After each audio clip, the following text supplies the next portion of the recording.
আজকের রেসিপিতে থাকছে তিতামুক্ত উস্তে ভাজি।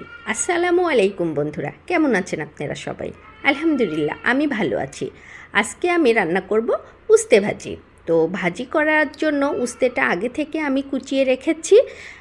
কুচিয়ে রাখা উস্তেতে লবণ দিয়ে আমি মাখিয়ে নিচ্ছি। মাখানো উস্তেটা ভালো করে আমি ধুয়ে নিব। মাখিয়ে কিন্তু কিছু সময় অবশ্যই রেখে দিতে হবে, যাতে পানি ছাড়ে। সে পানিটা কিন্তু ফেলে দিতে হবে। ফেলে দিয়ে আমি সুন্দর করে উস্তেটা আরও একবার ধুয়ে নিচ্ছি। উস্তের মাঝে কিন্তু আমি দিয়ে দিয়েছি কিছুটা আলু। অনেকেই আছে উস্তে ভাজি খেতে একদমই পছন্দ করে না। তো আজকের এই রেসিপিটা দেখে অবশ্যই যে পছন্দ করে না তারও ইচ্ছে হবে একটু খেয়ে দেখতে। তো আমি কড়াইতে নিয়ে নিয়েছি খানিকটা তেলের মধ্যে দিয়ে দিয়েছি 1 মুঠ খানিক পেঁয়াজ কুচি। তার সাথে দিয়ে দিয়েছি 4-5টা কাঁচা ঝাল। অবশ্যই কাঁচা ঝাল স্বাদটা ব্যালেন্স করার জন্য দিতে হবে।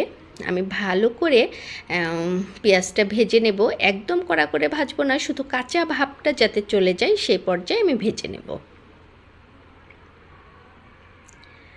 পেঁয়াজটা ভাজা হয়ে গেলে আমি দিয়ে দেব তাতে ধুয়ে রাখা উস্তেগুলো।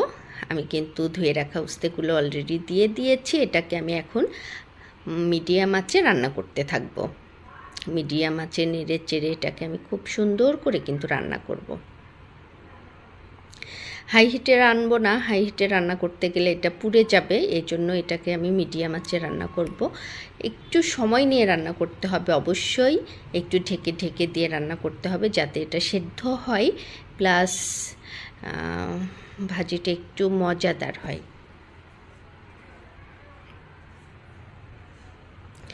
তো বন্ধুরা, যারা একদমই উস্তে ভাজি খেতে পছন্দ করো না বা কারো পরিবারের অনেকেই আছে খেতে পছন্দ করে না, তাদেরকে একবার এভাবে একটু উস্তে ভাজি করে দেবে, অবশ্যই দেখবে সে খাবে।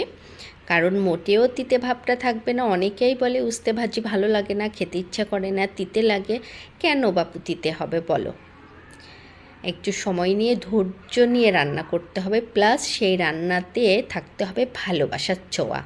অবশ্যই রান্নাটা টেস্টি হবে, যে কেউ খেতে চাবে। আমি কিন্তু অনেকটা সময় নিয়ে অনেকটা ধৈর্য নিয়ে রান্নাটা করছি। দেখো বন্ধুরা, আমার উস্তে ভাজিটা কিন্তু অনেক সুন্দর হয়ে আসছে। আস্তে আস্তে বাদামি কালার চলে এসেছে। আমি আর একটু সময় নিয়ে নেড়ে চেড়ে এটাকে রান্না করব।